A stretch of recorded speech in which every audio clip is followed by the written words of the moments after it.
number that you actually interviewed? Because I think most Malaysians are not aware of what you've done. And I'm sure the press and the media will give the necessary publicity, because I think what you're doing is a very good effort, and all Malaysians who are interested in nationality should support it. Thank you. Thank you. Yes, I also hope that we receive more funding to do research in East Malaysia. But before the next question, just to answer your question, we covered Peninsular Malaysia, the whole of Peninsular Malaysia, as I said. The states that we covered in the central region were Wilayah Persekutuan, Kuala Lumpur, Selangor, and Negeri Sembilan. In the north, we classified that as Penang, Ipoh, and Kedah. In the south, Johor and Malacca. And in the east, Kelantan, Pahang, and Terengganu. And urban areas would be market centers or capital cities in the respective regions. Rural areas would be small towns with population of less than 10,000, which is the government definition of rural, within the respective regions. And you can, there's a full list of the specific cities and rural areas that we covered if you want to look at it. Sample size was 1,700 in urban and. How do you think it reflects on the national unity policy here at Academia? Well, based on the research, the study results do show that the Chinese, in comparison to vis-a-vis the other races in Malaysia, do feel the most dissatisfied with national unity in the country. They do feel the most unfairly treated in Malaysia. And how this will have an effect on national unity policy as a whole, I think it's something that the government and policymakers need to look at very urgently, especially in light of what we've seen in the recent weeks.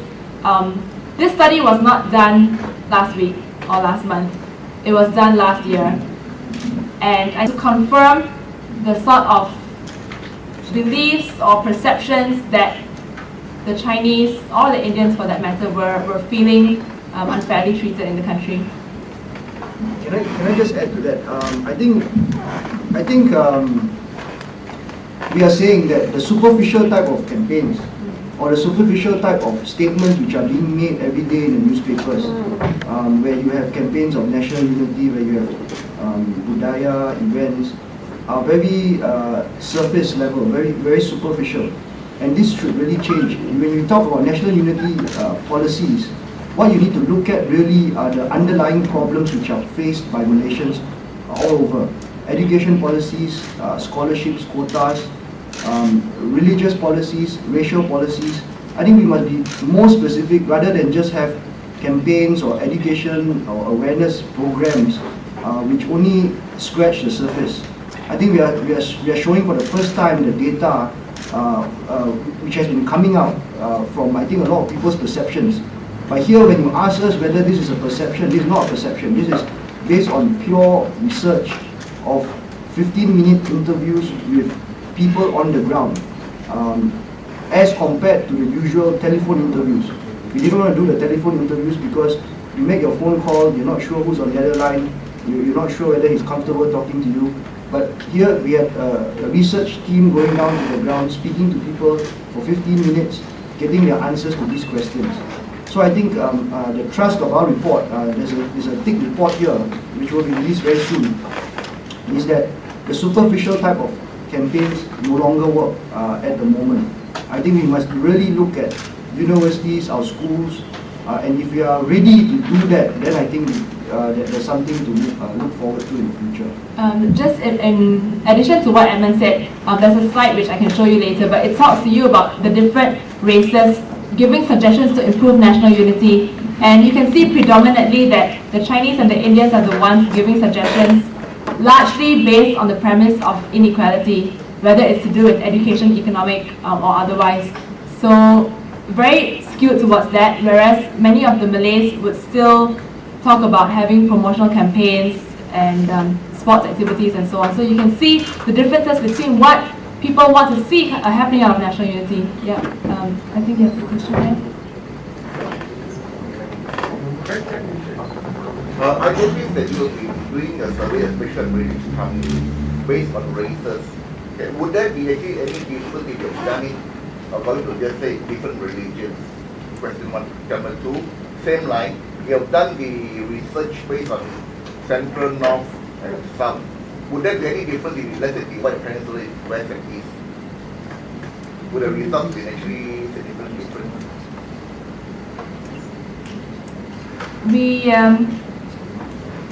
We decided not to juxtapose the different religions against each other because Basically, Yeah. we discussed this, but we decided not to do based on religion because when religion is really hard to define in that sense. When you say somebody is a Muslim or somebody professes to be a Muslim, somebody professes to be Buddhist or a Taoist, how do you actually define that?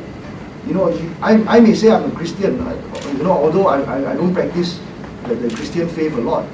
So it's really hard to define. I think we wanted to use quite defined perimeters based on ethnic groups. And I think we've been having a lot of these statements about race-based politics. So we just wanted to confirm whether these statements of perceived inequality actually exist according to data. I think the second question is, I don't think you can divide East and West so easily. We have seen that according to the demographics, and it follows the government demographics, we see that the problems that occur have very different fault lines in the different states. So I think it was easier to focus according to central, south, north, and east. I am a grassroots man. I'm 73 years old. I'm in full Naga channel in Kuala Lumpur. I think the leading RT does a lot of inter-religious, inter-faith projects. But your statement that things surface is not really true. And your survey also shows that the Chinese seem to be flattered that Federal in that. It is very true. See, when every 2 years, we appoint new committee members and we want to inject fresh blood. We don't get youngsters coming. Today, I think the percentage of Chinese here is more than any other function. That's very good. When you want to look, we have now to get a balanced committee, young, old, Chinese, Indian, Malays. Always for the last 4 attempts, every 2 years I form a committee to get the Chinese seat, whether in the south, north, or east or west. It's very difficult because it's a voluntary job. I don't know why Chinese do not like to get into voluntary work. Maybe your research could find out why. Then your figures will go up. One more red line will show somewhere. Thank you. I'm not finished yet. Number two, this thing, the Chinese must wake up. Therefore, the perception is they are not.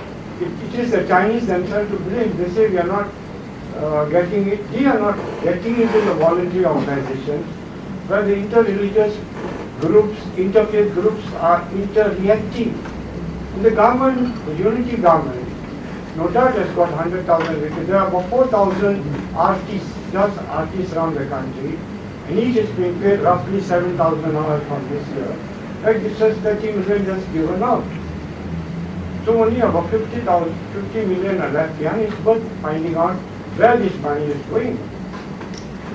But the previous minister has done a good job, Maximus, and he's in a new ministry now. The new chap has to do a lot of things. So my appeal to the Chinese is, your study is showing they are not participating. They are, and when they give you the feedback, their reason they give is, oh, the policies are against us. In fact, it is not true. The Sikhs are the most marginalized community in the country. They are the 5th largest minority. They are from the 5th largest religion in the world. Alright? Not a single Sikh has been returned to the parliament or anything until recently. We have been marginalized within the Indian group by the MIC itself. So, I think your survey is not complete. How many Sikhs were interviewed in your survey? Can you give me your figure? Out of the 1,000, how many Sikhs were interviewed? And what are the age groups? I'd like to know. Thank you.